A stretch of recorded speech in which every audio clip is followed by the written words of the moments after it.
اليوم رح نتكلم عن موضوع أساسي جدا، وهو القانون الجنائي السوداني لسنة 1991. طبعا هذا القانون مر بتعديلات مهمة جدا في 2020.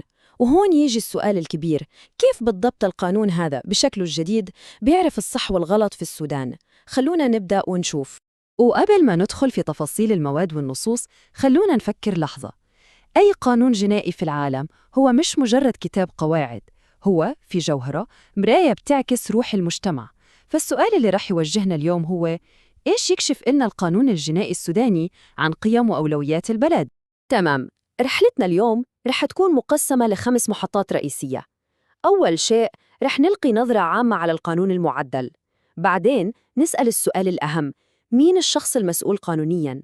بعدها رح ندخل في أنواع الجرائم، ونبدأ بالجرائم ضد الدولة، وبعدها الجرائم ضد الأفراد. وفي النهاية رح نشوف كيف شكل منظومة العقوبات في القانون. طيب، خلونا نبدأ من الأساس. القانون الجنائي السوداني هو العمود الفقري اللي تقوم عليه كل العدالة الجنائية في البلد.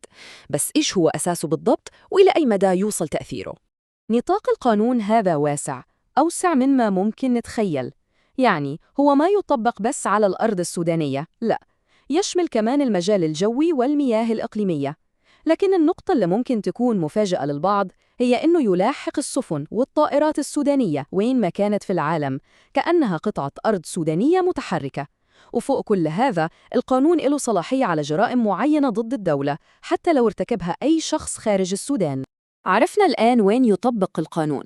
السؤال اللي بعده مباشرة هو: مين بالضبط اللي القانون بيحاسبه؟ هون ندخل في قلب الموضوع، مبدأ المسؤولية اللي بدونه ما في نظام عدالة أصلاً. والقانون هنا يستخدم مصطلحاً محورياً جداً، وهو المكلف. المكلف هو أي شخص، سواء كان إنسان عادي أو حتى كيان قانوني زي شركة، وعنده الأهلية إنه يتحمل مسؤولية قانونية. طيب، بالنسبة للإنسان، الشروط واضحة وبسيطة: لازم يكون عاقل وبالغ. والقانون يحدد سن البلوغ بشكل قاطع: 18 سنة. أي شخص وصل لهذا العمر يعتبر كامل الأهلية القانونية، وبالتالي مسؤول عن كل تصرفاته. لكن طبعاً القانون واقعي ويعرف أن في ظروف استثنائية.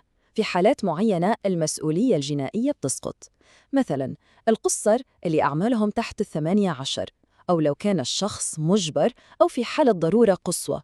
ونفس الشيء ينطبق على فاقدي التمييز، يعني بسبب الجنون مثلاً، أو لو الفعل كان غير إرادي تماماً. وأكيد حالة الدفاع الشرعي عن النفس. حق الدفاع الشرعي له شروط واضحة ومحددة. أولاً، لازم يكون في خطر حقيقي وفوري بيهدد حياة الشخص أو ممتلكاته أو عرضه. ثانياً، يكون من المستحيل طلب المساعدة من السلطات. والشرط الثالث وهو الأهم، إن القوة المستخدمة لرد الخطر لازم تكون متناسبة تماماً معه، يعني ما تتجاوز الحد الضروري.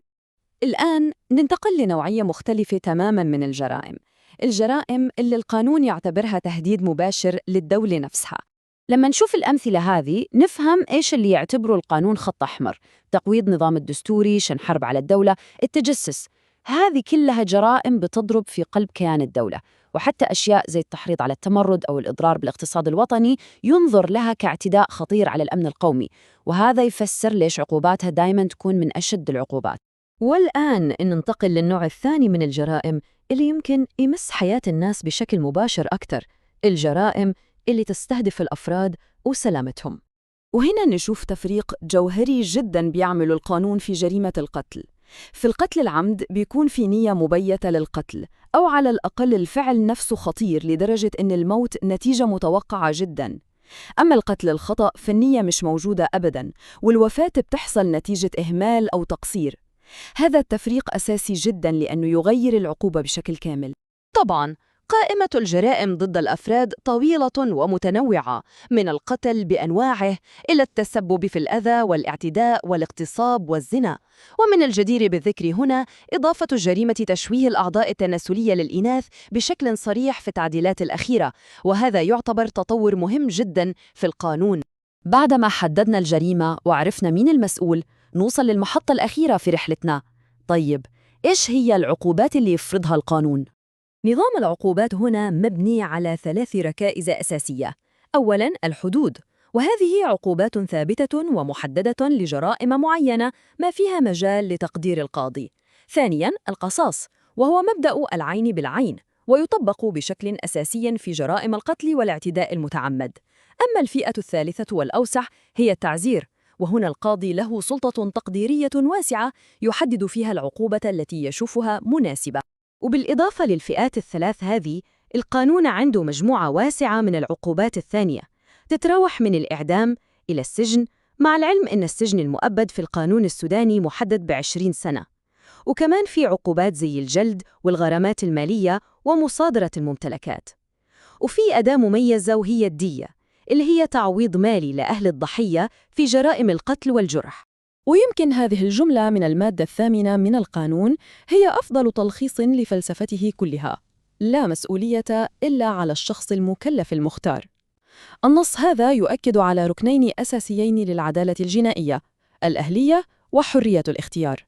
وبهذا نكون أخذنا جولة شاملة في أروقة القانون الجنائي السوداني. ونرجع للسؤال الذي بدأنا فيه في الأول: ما الذي يكشفه هذا القانون عن قيم وموازين المجتمع السوداني؟ هذا سؤال يستحق التأمل والتفكير العميق.